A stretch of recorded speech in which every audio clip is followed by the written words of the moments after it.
7 news TV. Recent గా రేవంత్ సర్కార్ ఒక వినూత్నమైన ఆలోచనకి అవకాశానికి శ్రీకారం చుట్టారు. అదేంటంటే ట్రాన్స్జెండర్స్ ని ట్రాఫిక్ పోలీస్ గా నియమించడం. ఒకప్పుడు వాళ్ళు ట్రాఫిక్ సిగ్నల్స్ దగ్గర చేయి చాచి అడిగే పొజిషన్ నుంచి ఇప్పుడు వాళ్ళ చేతులతోనే కంట్రోల్ చేసే స్థాయికి వచ్చారు. ఈ రోజు మనం మైత్రివనం చౌరస్తా దగ్గర ఉన్నాం. ఇప్పుడు ఇక్కడ వాళ్ళు ఎలా కంట్రోల్ చేస్తున్నారు, వాళ్ళ ఫీలింగ్ ఎలా ఉందనేది వారి మాటలోనే అడిగి తెలుసుకుందాం. పదండి.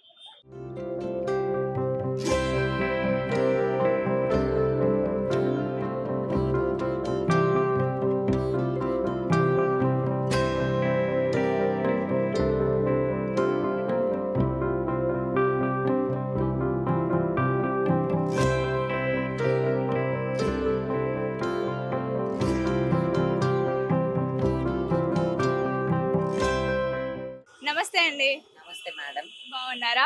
బాగున్నాను. First of all congratulations. Thank you so much. ఎక్కడి నుండి వచ్చారు? నేను మహబూబ్ నగర్ నుంచి మేడం. మా ప్రాపర్ వచ్చేసి మహబూబ్ నగర్.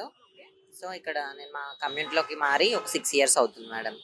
సో తర్వాత ఇక్కడ మా కమ్యూనిటీ తరపున ఇట్లా మన సీఎం రేవంత్ రెడ్డి సారు ఇట్లా పలానా ట్రాఫిక్ డిపార్ట్మెంట్లో అవకాశాలు ఇస్తున్నారని చెప్పేసి మేము హ్యాపీగా ఫీల్ అయ్యి సో ఆ ఈవెంట్స్ కండక్ట్ చేశారు. ఈవెంట్స్ పార్టిసిపేట్ చేసినాము. సో సెలెక్ట్ అయిన వాళ్ళకి ట్రైనింగ్ ఇచ్చారు. ట్రైనింగ్ తర్వాత ఇలా పలానా పిఎస్లకి ట్రాఫిక్ పిఎస్లకి మమ్మల్ని ఉద్యోగంలోకి పంపించారు మేడం.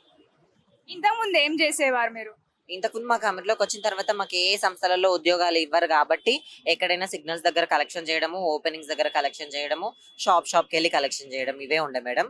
ఇప్పుడు మాకు జాబ్ చేసుకోవడం చాలా హ్యాపీగా ఉంది. ఒకప్పుడు ట్రాఫిక్ సిగ్నల్స్ దగ్గర చేయి చాచి అడిగే వారు ఇప్పుడు ఈ పొజిషన్ లో ఉండడం మీకు ఎలా అనిపిస్తుంది అసలు? చాలా ప్రౌడ్ఫుల్ గా ఉంది మేడం. ఈ మూమెంట్ చాలా హ్యాపీగా ఉంది మాకు. ఇంతకు ముందు ఉన్న ఏ ప్రభుత్వం కానీ మా తరపున మా కమ్యూనిటీ పట్ల ఎవరు మాకు ఉద్యోగ అవకాశాలు కానీ ఎలాంటి నిర్ణయాలు కానీ ఎవరు తీసుకోలేదు. సో ఈ ప్రభుత్వం వచ్చిన తర్వాత మన ముఖ్యమంత్రి రేవంత్ రెడ్డి సారు మా కోసం మా కమ్యూనిటీ పట్ల ఇలాంటి మంచి ఆలోచన తీసుకున్నందుకు మాకు చాలా హ్యాపీగా ఉంది, ప్రౌడ్ఫుల్గా ఉంది. ఇంకా ఇదే రంగంలో కాకుండా ఇంకా వివిధ రంగాలలో ఇంకా పలు సంస్థలలో మా వాళ్ళకి ఇంకా మంచి మంచి చదువుకున్న వాళ్ళు ఉన్నారు మా కమ్యూనిటీలో. అట్లాగే ఎట్ ద సేమ్ టైం ఏం చదువుకొని వాళ్ళు కూడా ఉన్నారు. కాబట్టి అందరికీ ఏదైనా ఒక ఉపాధి కల్పించాలి. ఇంకా మంచి మంచి ఇందిరమ్మ ఇల్లు కూడా మా కమ్యూనిటీ వాళ్ళకి కల్పించాలి. ఎందుకంటే హైదరాబాద్లో మా కమ్యూనిటీ వాళ్ళని చూసి అందరూ చీత్కరించే వాళ్ళే, ఎవ్వరు రెస్పెక్ట్ ఇవ్వరు, కనీసం ఒక మనిషి హ్యుమానిటీగా కూడా చూడరు. సో మా కమ్యూనిటీ పట్ల వసతి గృహాలు కూడా ఏమన్నా ఏర్పాటు చేసి మా కమ్యూనిటీ వాళ్ళకి ఇస్తే బాగుంటది. సో ఇది చెప్తున్నాను మేడం. ట్రైనింగ్ లో మీకు ఏం చెప్పారు అసలు? ట్రైనింగ్ లాస్ట్ మంత్ 4th కి ఇట్లా మా కమ్యూనిటీ పట్ల ఇలా జాబ్స్ ఇస్తున్నారు అని చెప్పేసి సెలెక్షన్స్ ఈవెంట్స్ అయినాయి. ఈవెంట్స్ అయిన తర్వాత సెలెక్ట్ చేసిర్రు. మా కోసం ట్రైనింగ్ ఒక 20 days వరకు ఇచ్చారు మేడం. ఇట్లనే ట్రాఫిక్ విధుల్లో ఎట్లా చేయాలి, ట్రాఫిక్ ఎట్లా కంట్రోల్ చేయాలి, మనం సేఫ్టీగా ఉంటూ ట్రాఫిక్ ఎట్లా కంట్రోల్ చేయాలి, సో స్టాప్ లైన్ దగ్గర ఎట్లా వెహికల్స్ స్టాప్ చేయాలి, సిగ్నల్స్ని ఎట్లా కంట్రోల్ చేయాలి అని చెప్పేసి మాకు ట్రైనింగ్ ఇచ్చారు. సో అదే దాని పట్ల మాకు ఒక థియరిటికల్ చెప్పేసి దాని పట్ల ఎగ్జామ్ కూడా కండక్ట్ చేసిర్రు. అది కూడా రాసాం మేడం. ఏం క్వాలిఫికేషన్ ఉండాలి ఇప్పుడు దీనికి? ప్రస్తుతానికి అయితే 10th and ఇంటర్ క్వాలిఫికేషన్ మీదే మమ్మల్ని సెలెక్ట్ చేశారు. అంతే మేడం. ఏమన్నా ఇబ్బందులు తలెత్తాయా మీకు ఈ డ్యూటీ చేస్తున్నప్పుడు? మాకంటూ ఇబ్బందులు ఏం అనిపించలేదు మేడం. రెస్పెక్ట్ఫుల్గా ఉంది. సో సమాజం కూడా మమ్మల్ని రెస్పెక్ట్గా చూస్తారు అని చెప్పేసి అలా బతికే కన్నా ఇలా మంచిగా రెస్పెక్ట్ఫుల్గా ఒక గవర్నమెంట్ ఎంప్లాయీగా మాకు జాబ్ చేయడం చాలా హ్యాపీగా ఉంది. Thank you so much madam. Family reaction ఎలా ఉంది? ఫ్యామిలీ ఫీలింగ్ ఎలా ఉంది? సో నేను మా కమ్యూనిటీలోకి వచ్చిన తర్వాత నేను మా ఫ్యామిలీ దగ్గరికి వెళ్ళలేదు. వాళ్ళు కూడా నన్ను ఇన్వైట్ చేయలేదు. సో ఇట్లా జాబ్స్ వచ్చిందని చెప్పిన తర్వాత వాళ్ళు కూడా చాలా హ్యాపీగా ఫీల్ అయ్యారు. మంచిగా హ్యాపీగానే ఫీల్ అయ్యారు మేడం. ఇంతకు ముందు ఎర్నింగ్ ఎలా ఉంది, ఇప్పుడు ఎర్నింగ్ ఎలా ఉంది మీ ఫీలింగ్? ఇంతకుముందు ఎర్నింగ్ ఎంతున్నా సమాజంలో గౌరవం లేని ఎర్నింగ్ కాబట్టి ఇప్పుడు ఇంకా మేము వచ్చి 1 month కూడా అవ్వలేదు. సో మాకు ఇంకా శాలరీ అయితే ఏమి ఇంకా పడలేదు మా అకౌంట్స్లలో. కానీ బాగుంది, రెస్పెక్ట్ఫుల్గా ఉంది జాబ్ చేసుకోవడం. మిమ్మల్ని విమర్శించే వాళ్ళు చాలా మంది ఉంటారు. అలాంటి వాళ్ళకి మీరు ఏం చెప్తారు?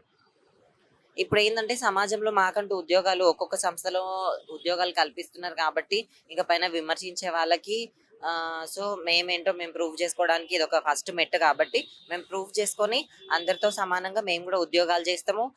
సో మమ్మల్ని కూడా సమాజంలో ఒక మనిషిగా మాకు కూడా రెస్పెక్ట్ ఇవ్వాలని చెప్పేసి నేను చెప్తున్నాను మేడం. ఇంత మంచి ఛాన్స్ ఇచ్చిన రేవంత్ రెడ్డి గారికి ఏం చెప్పాలనుకుంటున్నారు? సో ఎప్పుడు మాకు ఎక్కడ మాకు సమాజంలో చీత్కరించే వాళ్ళే కాబట్టి ఈ కాంగ్రెస్ ప్రభుత్వం తరపున మన ముఖ్యమంత్రి యనుమల రేవంత్ రెడ్డి సార్ గారికి మా కమ్యూనిటీ పట్ల ఇంత మంచి అవకాశం తీసుకొని మాకు ఇలా ఉద్యోగ అవకాశాలు ఇచ్చినందుకు చాలా ధన్యవాదాలు తెలియజేసుకుంటున్నాము. నా పట్ల మా కమ్యూనిటీ తరపున చాలా thank you so much Revanth Reddy sir. Final గా ఇంకా ఇంట్లోనే ఉండి భయపడతారు కదా చాలా మంది, అలాంటి వాళ్ళకి ఏం చెప్తారు మీరు? ఇంట్లోనే ఉండి జాబ్ చేయడానికి ఇబ్బందులు పడతారు కదా, బయటకు వచ్చి తిరగలేరు, అట్లాంటి వాళ్ళకి ఏం చెప్తారు? సో ప్రస్తుతం మనకంటూ సమాజంలో ఒక ఉద్యోగ అవకాశాలు ప్రభుత్వం నుంచి కల్పిస్తున్నారు కాబట్టి సో మనం ఏ అవకాశాలు వచ్చినప్పుడే వాటిని యూజ్ చేసుకోవాలి. అవకాశాలు అనేవి గోల్డెన్ ఛాన్సెస్ లాగా కాబట్టి మనం ఏ అవకాశం వచ్చినా సుసిద్ధంగా ఉండాలి. సో మనం కూడా బయటికి వెళ్ళి సమాజంలో బతకాలి, సమాజంలో అందరితో పాటు రెస్పెక్ట్ఫుల్ గా జాబ్ చేయాలి, ఉపాధి సంపాదించుకోవాలి అని చెప్పేసి నేను చెప్పదలుచుకుంటాను మేడం మా community. Thank you so much. చూసారుగా, ఇది ఇంటర్వ్యూ. మరో వీడియోతో మళ్ళీ కలుసుకుందాం. నమస్తే.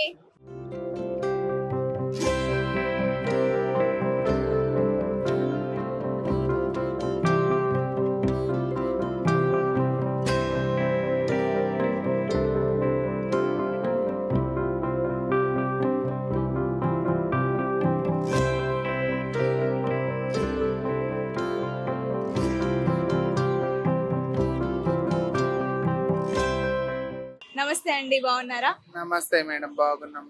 మీకు ఎలా ఉంది జాబ్? ఎలా ఉంది మీ ఫీలింగ్? మాకైతే చాలా హ్యాపీగా ఉంది. ఇట్లా అనిపిస్తుంది.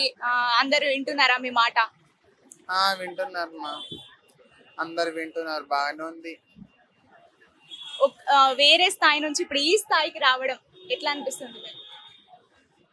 వేరే స్థాయి నుంచి ఈ స్థాయికి రావడం అయితే చాలా సంతోషమైన విషయం. సీఎం రేవంత్ రెడ్డి సార్ గారికి నా ఉదయపూర్వకంగా ధన్యవాదాలు. ఇంకొకటి ఏంటంటే మాకు ప్రత్యేకంగా ట్రాన్స్ కమ్యూనిటీ వాళ్ళకు మనకు ఏమంటారు, మాకు మంచిగా ఒక అవకాశం ఇచ్చినందుకు చాలా సంతోషమైన విషయము. ఇంకొకటి, ఇదే సిగ్నల్ దగ్గర మేము భిక్షాటన చేసుకొని బతికే వాళ్ళం కాబట్టి ఇంకా ఇదే సిగ్నల్ దగ్గర మేము సిగ్నల్ కంట్రోల్ చేయడము మాకు సో సంతోషమైన విషయం, చాలా హ్యాపీ. ఇంకేమైనా డిమాండ్స్ ఉన్నాయా? ఇంకేమైనా చెయ్యాలి మాకు రేవంత్ సర్కార్ అనిపిస్తుందా మీకు? ఇంకా డిమాండ్ అంటే నాకైతే ఇంకా డిమాండ్ చేయాలని ఉంది. ఎట్లా డిమాండ్ చేయాలని ఉందంటే, ఇప్పుడు మా దాంట్లో చాలా చదువుకున్న వ్యక్తులు ఉన్నారు. అలాంటి వాళ్ళకు కూడా ప్రతి రిజర్వేషన్లా మాకు రిజర్వేషన్ ఇవ్వాలి, అలాంటి దాంట్లో కూడా మాకు జాబ్లు ఇవ్వాలని నా తరపు నుంచి నేను సీఎం రేవంత్ రెడ్డి సార్ గారికి కోరుకునేది అదొకటే.